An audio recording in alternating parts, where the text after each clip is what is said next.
Il y a 1000 ans, les fermiers vikings de Norvège empilaient des couches de terre vivantes sur leurs toits.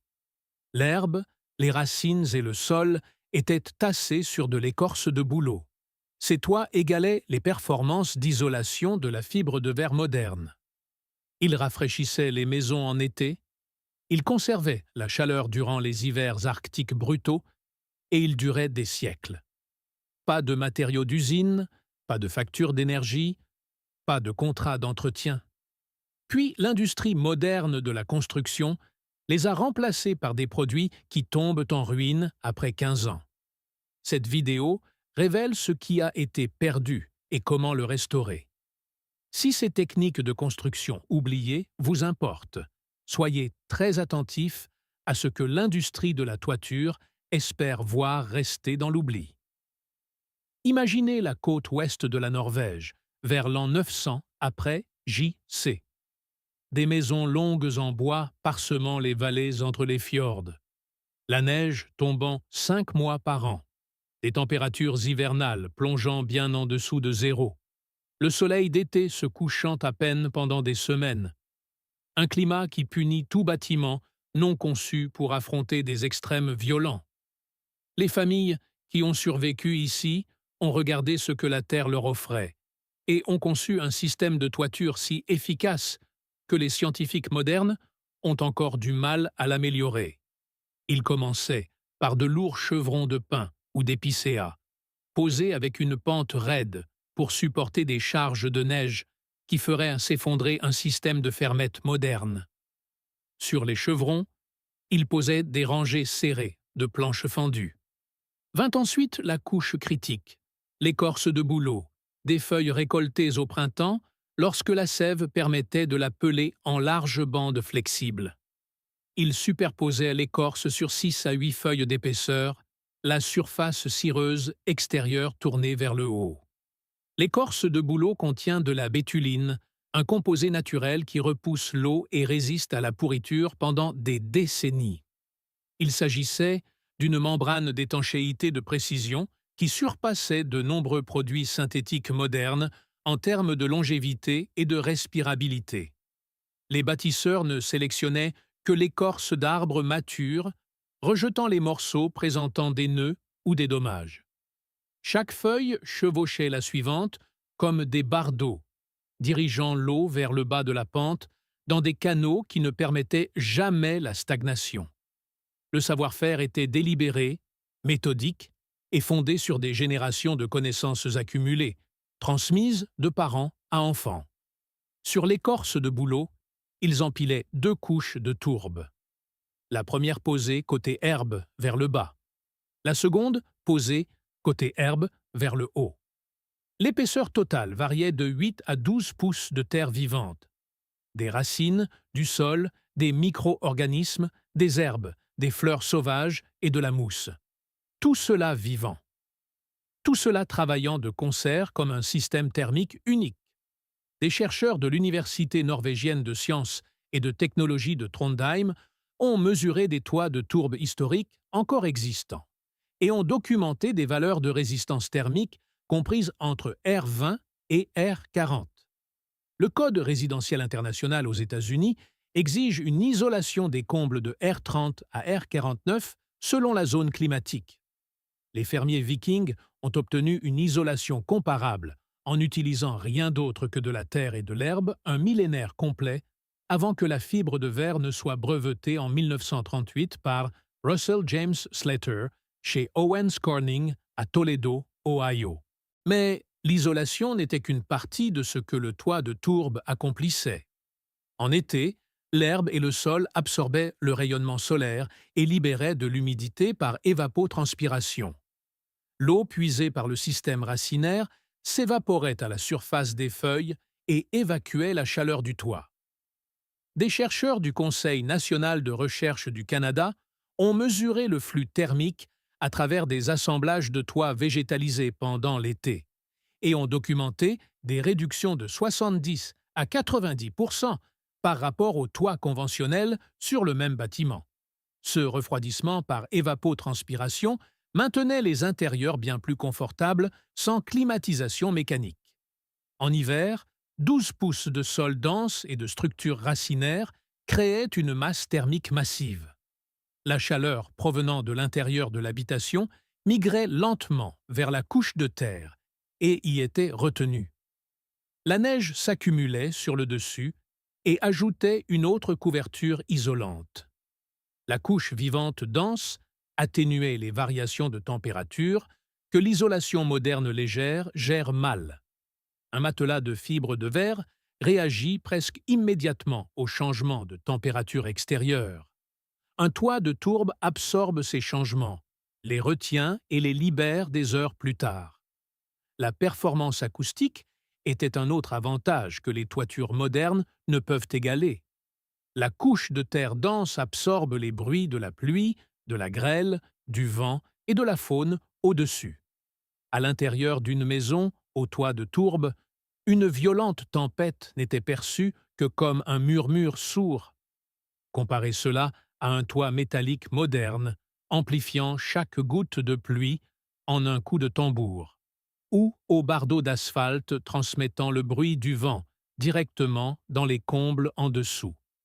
La gestion des eaux pluviales ajoutait encore un autre niveau de performance que les toits conventionnels ignorent totalement.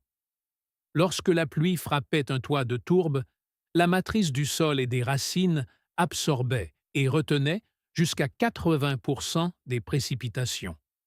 L'eau qui finissait par s'écouler le faisait lentement et était filtrée par la matière biologique avant de quitter le bord du toit. Un toit conventionnel en bardeau ou en métal rejette immédiatement 100% des précipitations, les envoyant s'engouffrer dans les gouttières, les tuyaux de descente et les égouts pluviaux qui saturent les systèmes municipaux lors d'épisodes de fortes pluies. Les villes modernes dépensent des milliards pour construire des infrastructures de gestion des eaux pluviales afin de traiter le ruissellement que des toits vivants auraient absorbé gratuitement. Un seul toit de tourbe sur une seule maison retient des milliers de litres d'eau de pluie par an. Étendez cela à l'échelle d'un quartier et le risque d'inondation chute de manière mesurable sans qu'un seul tuyau ne soit posé sous terre. Les avantages en matière de biodiversité étaient tout aussi significatifs. Un toit de tourbe vivant n'était pas seulement un composant de construction, c'était un écosystème fonctionnel. Les abeilles, les papillons, les coléoptères et les oiseaux utilisaient les prairies de toit comme corridors d'habitat à travers des paysages fragmentés par l'occupation humaine. Les fleurs sauvages indigènes sur les toits vikings soutenaient les pollinisateurs qui, à leur tour, soutenaient les cultures poussant dans les champs en contrebas. Le toit nourrissait la ferme nourrissait la famille. Le système était circulaire d'une manière qu'aucun bardeau à base de pétrole n'a jamais reproduite ou ne reproduira jamais. La longévité défiait tout ce que l'industrie moderne de la toiture vend aujourd'hui. Un toit en bardeau d'asphalte standard dure de 15 à 25 ans avant un remplacement complet. Le coût varie de 8 000 à 15 000 $. Tous les 15 à 25 ans, les familles signent à nouveau ces chèques. 20 millions de tonnes de déchets de toiture en asphalte finissent dans les décharges américaines chaque année. Les toits de tourbe en Scandinavie duraient de 50 à 100 ans avec un entretien minimal. Les bâtiments au toit de gazon du Norsk Folkemuseum à Oslo comprennent des structures avec des assemblages de tourbes d'origine datant de plusieurs siècles. Cette durabilité, combinée au chauffage et au refroidissement gratuit, à la gestion des eaux pluviales, à l'amortissement sonore et à l'habitat, explique pourquoi ces toits étaient autrefois si répandus. Sur les îles Féroé, des maisons aux toits de tourbe de la période médiévale tiennent encore debout à Kirkjubur. En Islande, les maisons de tourbe de Glamber ont maintenu des conditions habitables à travers certains des hivers les plus rudes de la planète pendant des générations. Il s'agissait d'enveloppes thermiques sophistiquées, construites par des gens qui comprenaient qu'un toit vivant s'auto-répare. L'herbe repousse, les racines se propagent, les organismes du sol reconstruisent la structure. Le toit guérit des dommages qui nécessiteraient un entrepreneur et une facture à 5 chiffres pour n'importe quelle maison moderne. Alors, pourquoi le système de toiture le plus durable et le plus thermiquement efficace de l'histoire de l'humanité a-t-il disparu? La réponse réside dans l'économie d'une industrie qui tire profit de l'échec. Le marché mondial de la toiture génère plus de 156 milliards de dollars par an. Ce marché dépend de toits qui se détériorent. Un toit qui dure un siècle et s'auto-répare génère une seule vente. Un toit qui faillit en 20 ans génère 3 à 4 ventes sur la même période. Imaginez des dirigeants dans des salles de conseil, examinant les données sur la durée de vie des produits, non pas comme un problème à résoudre, mais comme un modèle de revenus à protéger. L'industrie des bardeaux d'asphalte génère à elle seule environ 12 milliards de dollars par an aux États-Unis. Les produits sont conçus pour une obsolescence programmée présentée comme une solution abordable. Un prix de 5 000 à 8 000 dollars au départ semble bas. Étalé sur 60 ans avec 3 remplacements, le total atteint entre 20 000 et 45 000 dollars. Ajoutez les déchets de décharge. Ajoutez les produits pétroliers contenus dans chaque barre d'eau. Ajoutez l'absorption de chaleur de l'asphalte sombre, qui augmente les coûts de climatisation de 15 à 25 %. Le toit bon marché est l'élément le plus coûteux de la maison. Les codes du bâtiment renforcent le statu quo. Les codes modernes spécifient les matériaux de toiture par classification de produits. Et un assemblage de tourbes vivantes n'entre dans aucune catégorie existante. Un inspecteur examinant les plans d'un toit de gazon n'a aucune norme d'essai à laquelle se référer, aucun classement de résistance au feu à vérifier et aucune garantie de fabricant à enregistrer. Ce n'est pas parce que le système échoue, c'est parce que les formulaires ont été rédigés pour les produits vendus par l'industrie. Les compagnies d'assurance évaluaient les risques sur la base de données entièrement alimentées par des produits conventionnels. Les assureurs ont examiné les propositions de toits végétalisés, de la même manière que les prêteurs hypothécaires ont examiné les systèmes non conventionnels pendant des décennies. Le tableur n'avait aucune ligne pour un toit vivant qui surpasse tout ce qui se trouve au catalogue. Le toit le plus sûr de l'histoire a été tarifé comme le plus risqué, parce que personne au bureau n'en avait jamais vu auparavant. Mais la science a continué de progresser jusqu'à ce qu'il devienne impossible de l'ignorer. En 2003, la chercheuse Karen Liu, du Conseil national de recherche du Canada, a publié des données sur les performances thermiques de toits végétalisés testés sur le terrain. Ils ont enregistré des réductions du flux thermique estival de 70 à 90 %. Ils ont constaté des avantages mesurables en matière d'isolation en hiver et une extension spectaculaire de la durée de vie des membranes. En 2005, des chercheurs de l'Université de Toronto ont démontré que les toits végétalisés réduisent la demande d'énergie pour la climatisation jusqu'à 75 %. Au Lawrence Berkeley National Laboratory, Hachem Akbari a documenté comment les toits sombres conventionnels augmentent les températures urbaines de 2 à 8 degrés Fahrenheit. Les toits végétalisés inversent cet effet. Chaque toit de tourbe installé abaisse la température de l'air environnant. En Allemagne, le mouvement moderne des toits végétalisés s'est imposé des décennies avant que toute autre nation n'y prête attention. En 2020, l'Allemagne avait installé plus de 86 millions de mètres carrés de toitures vivantes. Des villes comme Stuttgart, Hambourg et Munich ont adopté des arrêtés imposant des toits végétalisés sur les nouvelles constructions. Les compagnies d'assurance allemandes ont revu leurs primes à la baisse pour les bâtiments dotés de toits végétalisés, en raison de la réduction du ruissellement des eaux pluviales et d'une durée de vie structurelle plus longue. En 2009, Toronto est devenue la première ville d'Amérique du Nord à imposer les toits végétalisés sur les nouveaux bâtiments dépassant une certaine taille. Copenhague a suivi avec des exigences agressives liées aux objectifs de neutralité carbone. La France a adopté une loi en 2015 exigeant que les nouveaux bâtiments commerciaux installent des toits végétalisés ou des panneaux solaires. Singapour a développé des programmes ambitieux avec plus de 100 hectares de verdure en toiture prévus. En 2023, le Building Research Establishment du Royaume-Uni a formellement recommandé les stratégies de toiture végétalisée et de masse thermique comme composants clés de l'adaptation climatique pour les nouvelles constructions. Alors, que pouvez-vous faire dès maintenant sur votre propre toit, de vos propres mains? Les systèmes de toits végétalisés modulaires ont rendu le toit de tourbe accessible à quiconque possède un toit plat ou à faible pente. Des bacs de sédum pré-plantés reposent directement sur une membrane imperméable. Vous posez une barrière anti-racines, un tapis de drainage et vous emboîtez les bacs. Les coûts varient de 10 à 25 $ par pied carré installé.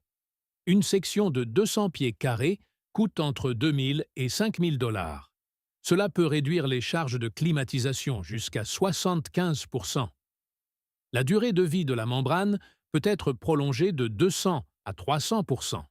Toronto, Copenhague, San Francisco et Portland, en Oregon, offrent actuellement des remises et des incitations fiscales pour les toits en pente.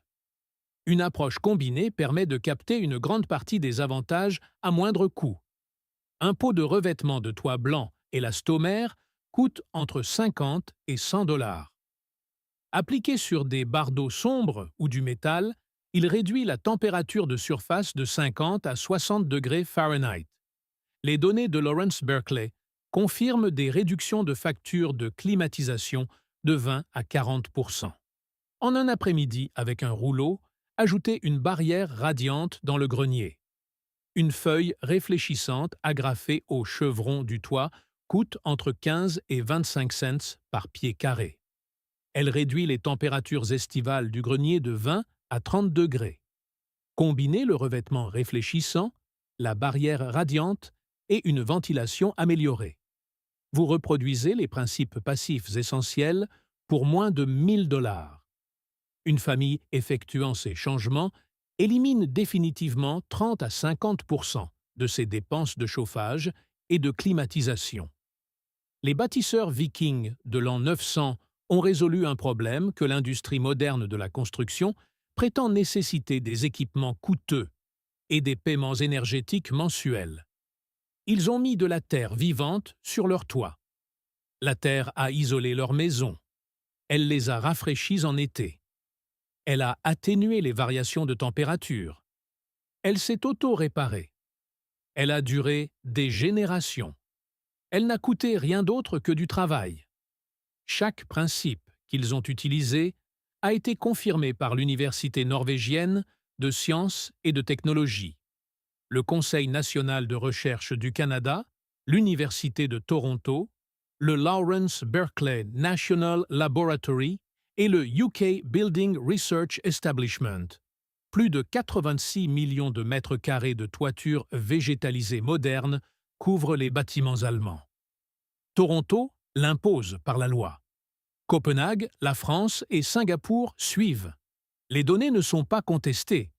Elles ne sont tout simplement pas abordées là où les familles prennent des décisions de construction, car un toit qui s'isole, se rafraîchit, se répare lui-même et dure un siècle ne peut pas générer les revenus récurrents qu'un bardeau de 15 ans génère. Chaque toit conventionnel sous lequel vous avez vécu a été conçu pour devoir être remplacé. Ce n'était jamais un défaut. C'était toujours le modèle économique. Les fermiers vikings savaient il y a 1000 ans que la terre sous leurs pieds était le meilleur matériau de toiture jamais créé. L'industrie moderne a passé un siècle à vous convaincre d'acheter quelque chose de pire. Mais le sol n'a pas changé. L'herbe pousse toujours. La physique fonctionne toujours. Si cette histoire a changé votre regard sur le sol sous vos pieds, n'hésitez pas à vous abonner et à aimer cette vidéo. Nous déterrons l'histoire qu'ils ont essayé d'enfouir. Plantons l'avenir ensemble. Le prochain trésor sera bientôt révélé.